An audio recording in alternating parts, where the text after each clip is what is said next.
எங்கள் கூலி வேலை எங்களுக்கு வயசாகி போயிடுச்சு. என் பிள்ளைகளை காப்பாற்ற முடியாது, வேற காப்பாற்ற முடியாது. எனக்கு என்ன வேலையும் தெரியாது. குடும்பமே மீனவர் குடும்பம் தான். அவ்வளவு பேரும் கடலுக்கு போனா தான் எங்களுக்கு கஞ்சி. எப்படி சொல்லுவேன் என் பேர? எங்க அப்பா வருவாங்க, எங்க அப்பா காமிங்க. மீன் பிடிக்கத்தானே போனாங்க, எங்க அப்பாவை காணுமே. எங்க போன மாசம் 5ஆம் தேதி கடலுக்கு போனாங்க. சீனி எண்ணெய் போட்ல 10 பேர் போனது. போன அன்னைக்கு 5ஆம் தேதி நைட்டு 8 மணிக்கு பிடிச்சது. இதுவரை எந்த தகவலும் எதுவும் எங்களுக்கு தெரியாது. எப்படி இருக்காங்க என்னன்னு கூட எங்களுக்கு தெரியாது. வாய்தாக்கு மேல வாய்தா 3 வாய்தா போட்டாங்க. 3வது வாய்தா 1ஆம் தேதி போட்டாங்க. தீர்ப்பு எப்படி சொன்னாங்கன்னா, இலங்கை பணத்துக்கு ஒரு ஆளுக்கு 5 கோடியும், நம்ம இந்திய பணத்துக்கு ஒரு ஆளுக்கு 1 கோடியே 46 லட்சமும் போட்டிருக்காங்க. எங்களால இவ்வளவு கட்ட முடியாது. இப்படி பணம் கட்டலைன்னா 18 மாசம் 1.5 வருஷம் சிறை தண்டனை போட்டிருக்காங்க. நாங்க அன்னன்னைக்கு கூலிக்கு போறவுதான், எல்லாருமே கர்மாயப்படுறவுதான். அவங்க வந்தா மட்டும்தான் நாங்க சாப்பாடு. நாங்க அரைகுறையா சாப்பிட்டு இப்ப மாசத்துக்கு மேல ஆயிருச்சு. எங்களுக்கு எதுவுமே எங்கள்கிட்ட இல்ல, வாழ்வாதாரமே இல்லை. எங்களுக்கு கடல் நம்பிதான் நாங்க இருக்கிறோம். எங்களுக்கு இவ்வளவு போட்டா நாங்க எப்படி கட்டுவோம்? அந்த பணம் இருந்தா நாங்க ஏன் கடலுக்கு போனோம்? வீட்டுல இருந்து சாப்பிட்டு இருக்க மாட்டோமா? எங்களுக்கு அவ்வளவு பணம் கட்டவும் முடியாது.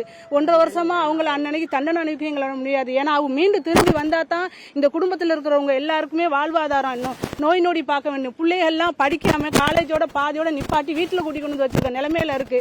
படிப்பு போச்சு. நாங்கெல்லாம் அந்த வைத்தியம் பார்க்க முடியல, சாப்பிடல, எதுவுமே எங்களுக்கு நல்லது கட்டது எதுவும் கிடையாது. எல்லாருமே வீட்டுல இலை விழுந்த மாதிரி அழுகும் கண்ணீர்மா தான் இருக்கும். எங்களை அவங்களுக்கு மீட்டு கொடுத்துருங்க. இந்த தண்டனை இல்லாம ஆக்கணும். இந்த பணத்தை எங்களுக்கு பிள்ளைகளை பிடிச்சு 1.5 கோடி 5 கோடி கேட்கிறாங்க அபராதம். 18 மாசம் தண்டிச்சிருக்காங்க.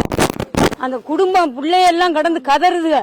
எங்க அப்பா எப்ப வர மாட்டாங்களா, என்னைக்கு வருவாங்க, எப்ப வருவாங்க, நாங்க அப்பதான் சாப்பிடுவோம் வாங்கணும்னு அழுகு. அவங்க மனைவி பிள்ளை குட்டி அனைத்தும் 10 பேர் குடும்பமே அழிஞ்சு சீரழிஞ்சு கிடக்கு. இந்த இலங்கை அரசு அந்த அதிகாரி மனம் இறங்கி எங்க பிள்ளைகளை, எங்க எல்லா சொந்தங்களையும், எங்க மீனவர்களுக்கு எந்த ஆதரவும் இல்லை. எங்களுக்கு எந்த வேலையும் பார்க்க தெரியாது.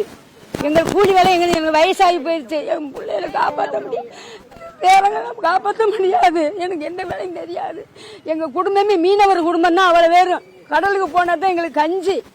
எங்களுக்கு இந்த சாந்து சட்டி தூக்கி எங்களுக்கு பிழைக்க தெரியாது. மற்ற வேலை எங்களுக்கு விறகு வெட்டி பிழைக்க தெரியாது. எங்க பிள்ளைய உழைச்சிட்டு வந்தால் மட்டும்தான் எங்களுக்கு இலங்கை அரிசி குறைவான எங்க பிள்ளைல எங்க குடும்பத்தில மீட்டர் இல்லைன்னா செத்து போயிருவான். அடிவடி செத்து போயிருவான். அடிவடி செத்து போவோம். நாங்கெல்லாம் கடல்ல விழுந்துருவோம். எங்க பணத்தை நாங்க கடல்ல மடிஞ்சிருவோம். 10 குடும்பம் மடிஞ்சிருவோம். எங்களுக்கு வழியே இல்ல.